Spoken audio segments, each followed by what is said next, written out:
What's up, guys? Welcome back to my channel. So I am here with my girl Katya.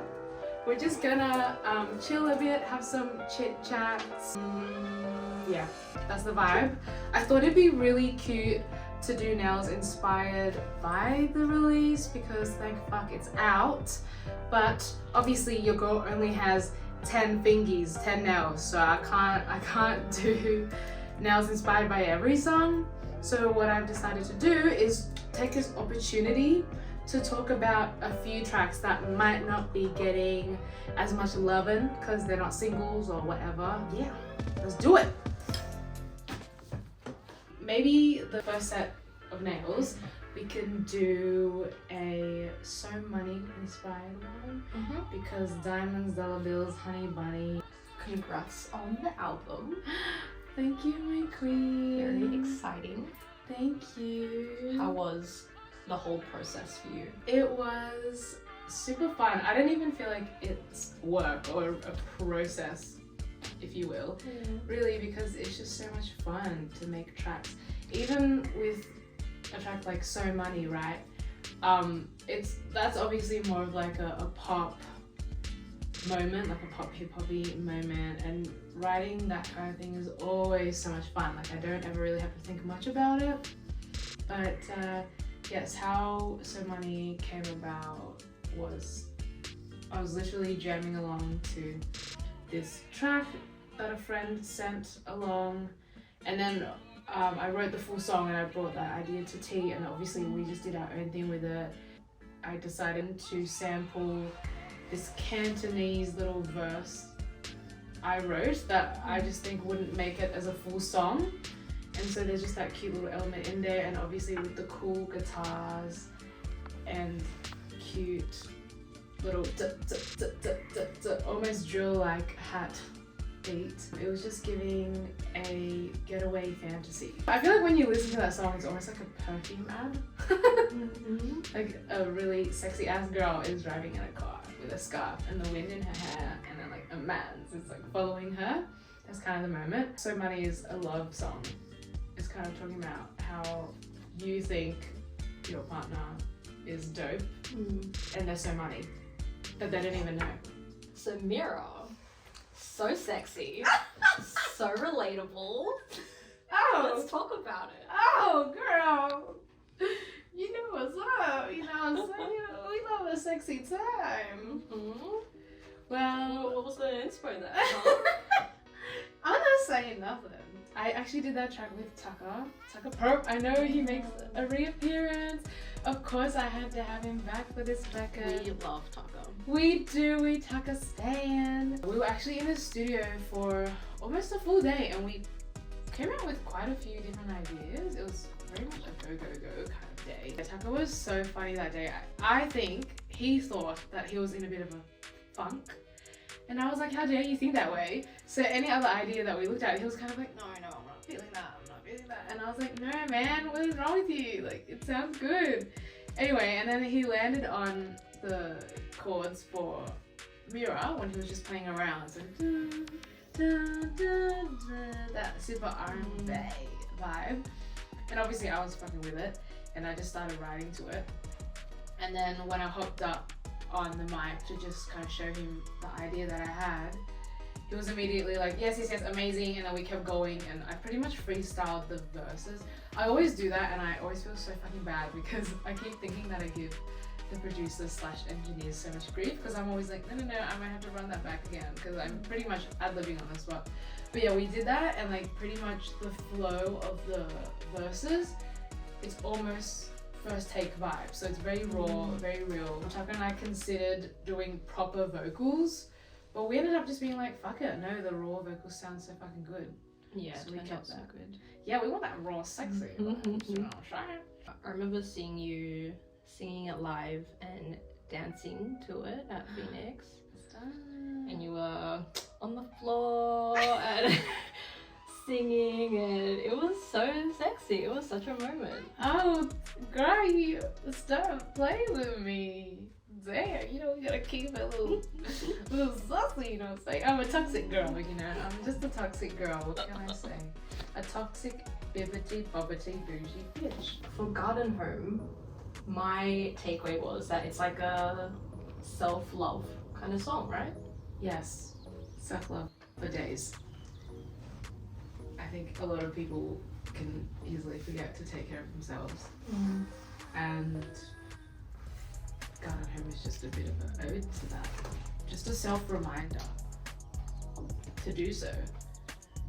I was approached by You Said for their Live from the Lab program, and I actually wrote this song inspired by Dr. Caitlin Cohen's research. So she studies microbiome/gut health, and while we were Converse, shout out to Converse, conversing, she was just talking about how we should treat our bodies like gardens, just ensuring that there's a variety of different plants and flowers in it, you know, aka eating a variety of things, just putting different things in our body, not in a sexual way, wink, but yeah, that variety really can strengthen your health. So that imagery of your body being like a garden is what inspired Garden Home. Yeah, that's really beautiful. I love that. Yeah, it's a cute moment. Shout out to scientific research, honestly, bettering everybody's lives by the day. Yeah. What kind of things do you do for your self-care, self-love? Oh, okay.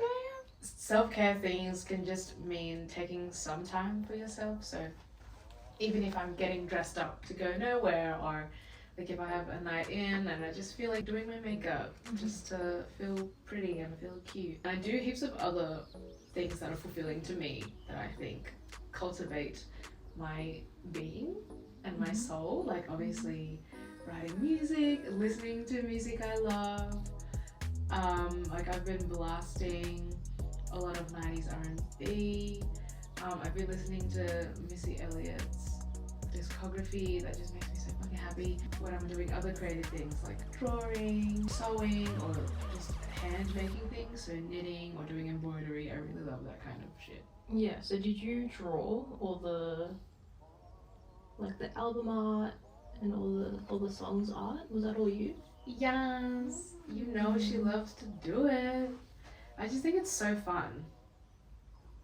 Yeah, I think me as an artist, I can definitely relate to that. Yes sir, you are the artist. And even things that are difficult to draw, don't you just think you can just sit through and take the time to do it and work it out? Yeah, definitely.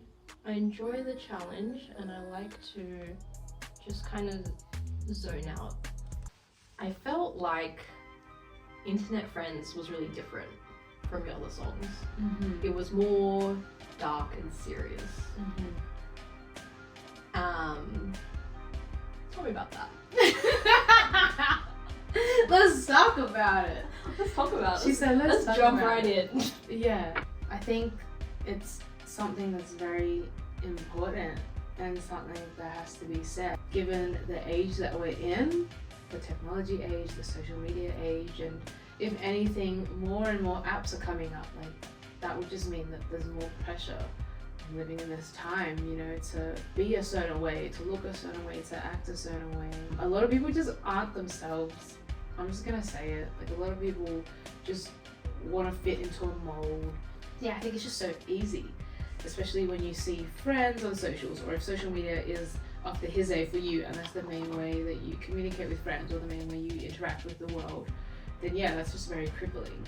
And I talk about that in this song by looking sort of within and around one, as well as a little bit of how one can be perceived by the outside.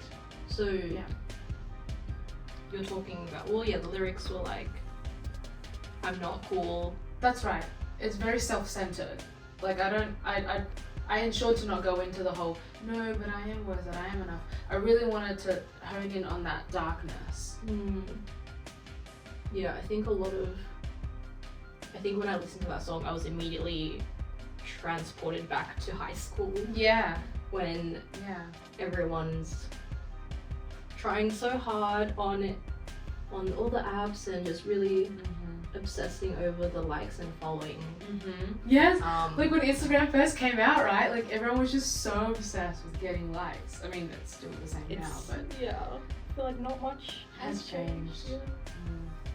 And how do you feel about now with trying to gain followers on Instagram and things like that? Is it something you think about, or you don't really care? I mean, I don't really care actually. I don't really care for the accolades or the following or anything like that.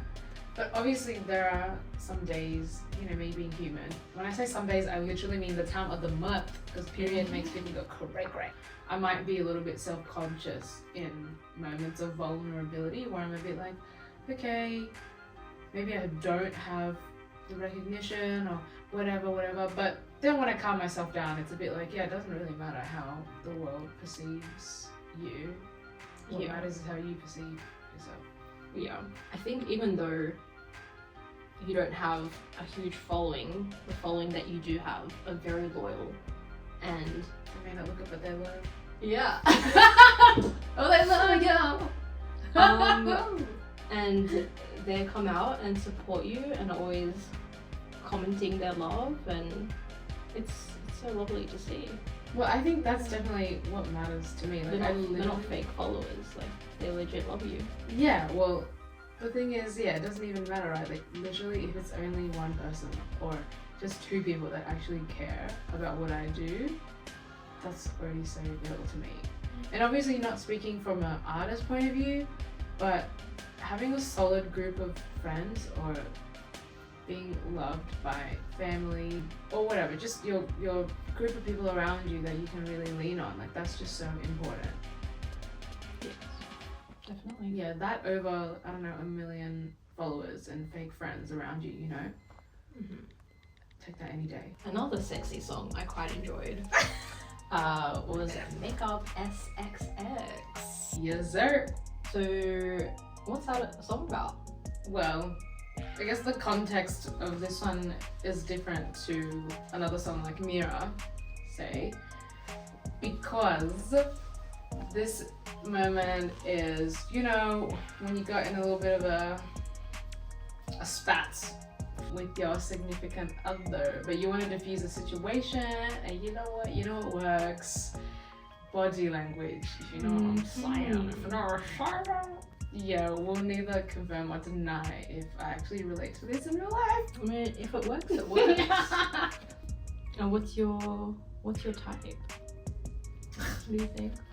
My type, we're talking really big personality, a huge heart, Yes.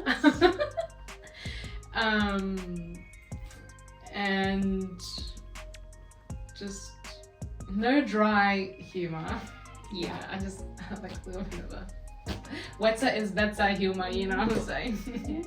No, but like obviously all shit talking aside, I don't know, I guess just someone who's literally got the vibes of Prince Charming, you know, like actually somebody who's truly kind-hearted and considerate. All those attributes I think actually really matter to me. And also it doesn't hurt if you have a cute smile. Yeah. And you know what? Let's just throw this in. It's 6'3" or nothing, bitch. It's 6'3" or nothing. Oh my god. You know what? They all treat you like trash in the end, so I may as well get a stallion. Okay, word. And who worked on the song with you?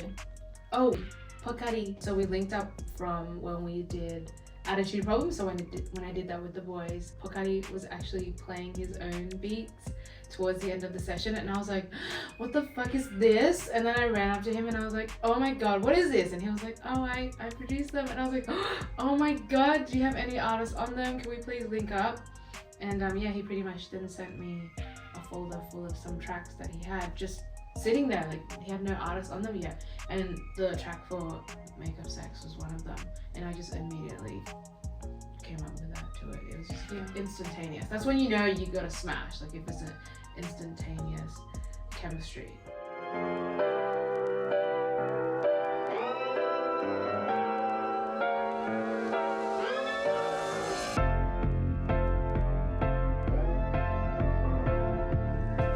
See you guys. Obviously, I'm an idiot. I forgot to say that the highest form of self-love is doing nails with Katya. Bitch!